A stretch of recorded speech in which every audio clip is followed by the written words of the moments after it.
जबकि अमेरिका की भी नहीं। नेतन्याहू ने रफा पर हमले रोकने के एवज में 33 बंधकों की रिहाई की मांग की है और हमास जब तक इन बंधकों को छोड़ देता नहीं, गाजा और रफा में तबाही लगातार जारी रहने वाली है।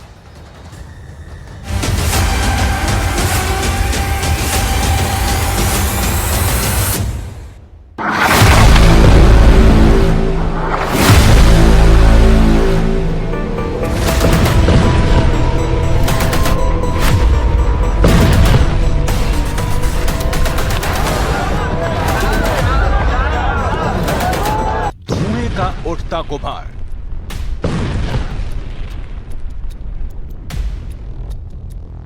आसमान के सफेद रंग पर काला कर रहा है। बम के धमाकों की गूंज गाजा के गली गली में खून बहा रही है और इस बीच मदद के लिए आकाश से गिराए जा रहे भूखे पेटों के लिए भोजन। गाजा में जिंदगी और मौत दोनों का फासला मिट गया है।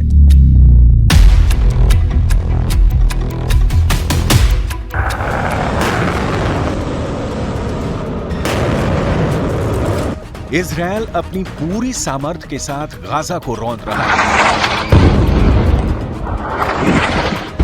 प्रचंड युद्ध के आगाज के बाद गाजा के निवासी सुकून का एक पल भी गिन गिन कर जी रहे हैं। पता नहीं कब बम का गोला गिरे और जान चली जाए। गाजा की सबसे लेटेस्ट रिपोर्ट आपको आगे दिखाएंगे। उसके पहले एक चौंका देने वाली रिपोर्ट जो बताती है कि गाजा की मिट्टी बारूद से नहा चुकी है। तबाही किस लेवल पर और कितनी हुई है, ये देखकर आप सन्न रह जाएंगे। गाजा की बर्बादी के इनसाइड स्टोरी जो पश्चिमी मीडिया में छप रही है, वो दिखाने से पहले इजरायल के प्रधानमंत्री बेंजामिन नेतन्याहू के लिए एक बुरी खबर आई है, वो देख लीजिए।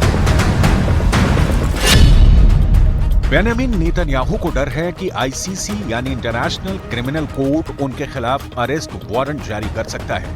ये कार्रवाई गाजा में इजरायली एक्शन के मामले में हो सकती है। इसके लिए दक्षिण अफ्रीका समेत अन्य देशों ने याचिका दाखिल की है।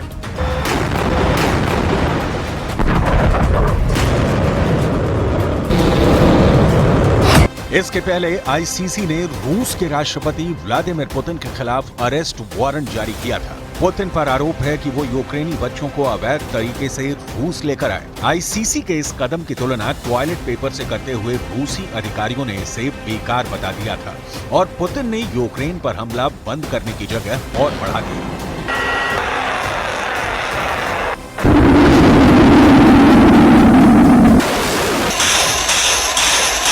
इंटरनेशनल क्रिमिनल कोर्ट की ताकत कितनी है? क्या आईसीसी पुतिन और नेतन्याहू जैसे नेताओं को गिरफ्तार कर सकता है? इसकी डिटेल आपको आगे दिखाएंगे, लेकिन उसके पहले नेतन्याहू के नए इरादे देख लीजिए। नेतन्याहू ने कहा है कि मेरे नेतृत्व में इजरायल अपनी आत्मरक्षा और अधिकार को कमजोर नहीं होने देगा। इंटरनेशनल क्रिमिनल कोर्ट के किसी भी प्रयास को हम कभी स्वीकार नहीं करेंगे।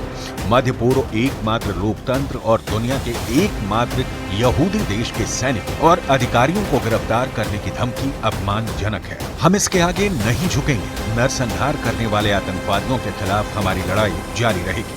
हम अपनी रक्षा करना कभी बंद नहीं करेंगे।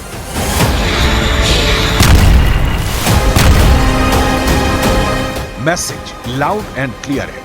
इजरायल हमास के अंतिम आतंकवादी के खात्मे तक युद्ध बंद नहीं करने वाला है। आईसीसी के चेतावनी का असर उल्टा हुआ है। कयास लगाए जा रहे हैं कि आईसीसी के फैसले से होने वाले दबाव से ध्यान हटाने के लिए इजरायल कोई बड़ी कार्रवाई कर सकता है। ये ध्यान देने वाली बात है कि कुछ दिनों पहले ही नेतन्याहू ने ब्रिटेन और जर्मनी के विदेश मंत्रियों से मुलाकात की थी। इस मामले में मदद भी मांगी।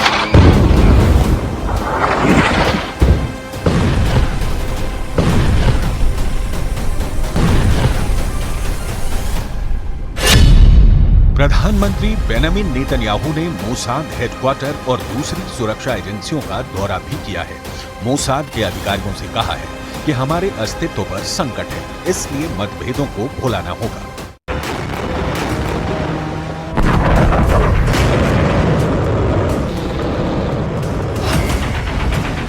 मतलब इजराइल ने गाजा को नेस्तो नाबूद करने के लिए एक और सीक्रेट प्लान की तैयारी कर ली है। रफा में लगातार इजरायली हमले इसकी बानगी। इजरायली प्रधानमंत्री बेंजामिन नेतन्याहू पर इंटरनेशनल क्रिमिनल कोर्ट का कोई असर नहीं है, लिहाजा ये समझना बहुत जरूरी है कि क्या आईसीसी के पास ऐसी कोई ताकत नहीं है कि वो इजरायल के खिलाफ कार्रवाई कर सके।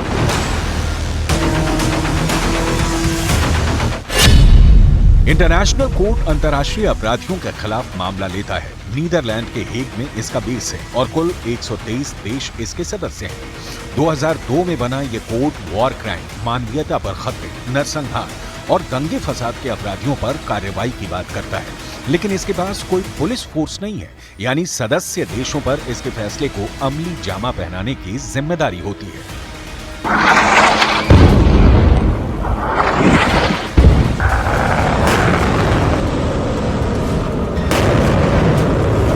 आईसीसी ने प्रक्रिया तो शुरू कर दी है, लेकिन यह लगभग असंभव है कि इंटरनेशनल कोर्ट नेतन्याहू पर हाथ डाल सके। अपने लगभग 24 साल के इतिहास में ऐसा कोई भी मामला नहीं जिसमें इसने किसी देश के नेता या ताकतवर शख्स के खिलाफ कार्रवाई की हो।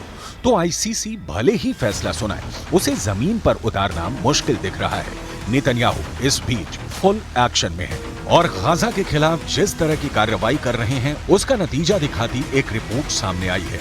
इजरायल के गाजा में जारी हमलों से किस तरह का नुकसान हुआ है, इस पर संयुक्त राष्ट्र के एक शीर्ष खनन अधिकारी ने बड़ा दावा किया है।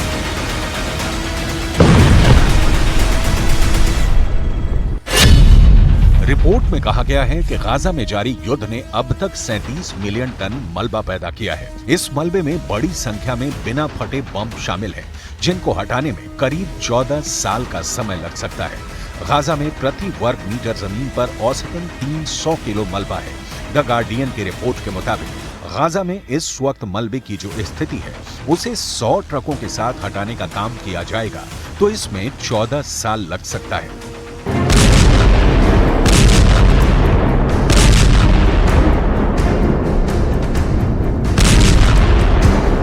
रिपोर्ट में इस बात का जिक्र है कि गाजा में नष्ट की गई इमारतों में से 65% रिहायशी बिल्डिंग थी। तबाही की ऐसी शक्ल सूरत डराने वाली है। ये हाल तब है जब इजरायल गाजा पर नए हमले की तैयारी में जुटा है। मतलब 7 अक्टूबर को जब युद्ध की शुरुआत हुई थी तब से लेकर अब तक, यानी 7 महीनों में जितना बारूद बरसाया गया है उससे पैदा हुए मलबे को हटाने में ही 14 वर्ष लग जाएंगे, जबकि अभी युद्ध जारी है और इसकी समाप्ति की अभी कोई तारीख तय नहीं है। गाजा के स्वास्थ्य विभाग के मुताबिक 7 महीनों में इजरायली हमलों में 34,000 फिलिस्तीनी मारे गए हैं, जिसमें से अधिकांश महिलाएं और बच्चे हैं। इजरायल ने 7 अक्टूबर के हमले के जवाब में युद्ध शुरू किया, जब हमास ने 1200 लोगों को मार डाला और 250 को बंधक बना लिया। तब से लेकर आज तक गाजा दहल रहा है।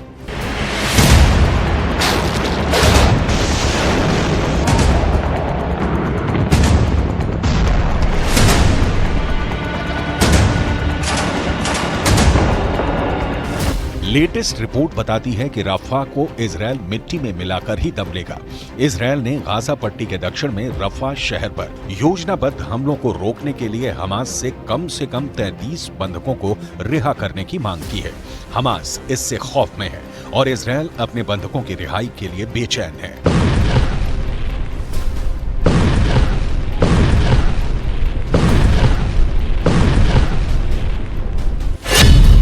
लेकिन इस बीच एक तीसरा देश मिस्र है, जिसे डर है कि रफा क्षेत्र पर हमले से नागरिक तबाही होगी। मिस्र में बड़ी संख्या में शरणार्थियों का पलायन होगा, क्योंकि रफा मिस्र के सिनाई क्षेत्र से सटा है। मिस्र के राष्ट्रपति काहिरा में अमेरिकी विदेश मंत्री एंटनी ब्लिंकन को रफा को लेकर चिंता जताई थी, लेकिन ये दिखता नहीं है कि इजरायल किसी दबाव में झुकने वाला है। मिस्र इस कोशिश में है कि हमास पर दबाव बनाया जाए, लेकिन हमास इसके लिए 2 नेशन थ्योरी की स्वीकृति का राग अलाप रहा है, जो इजरायल को कतई कबूल नहीं होने वाला। नतीजा है कि इजरायल गाजा को मिटा रहा है।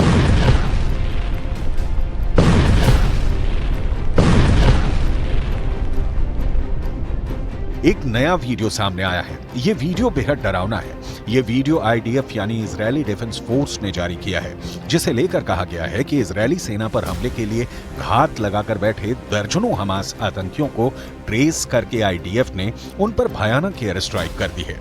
हमला इतना जबरदस्त था कि सभी आतंकियों के परखच्चे उड़ गए।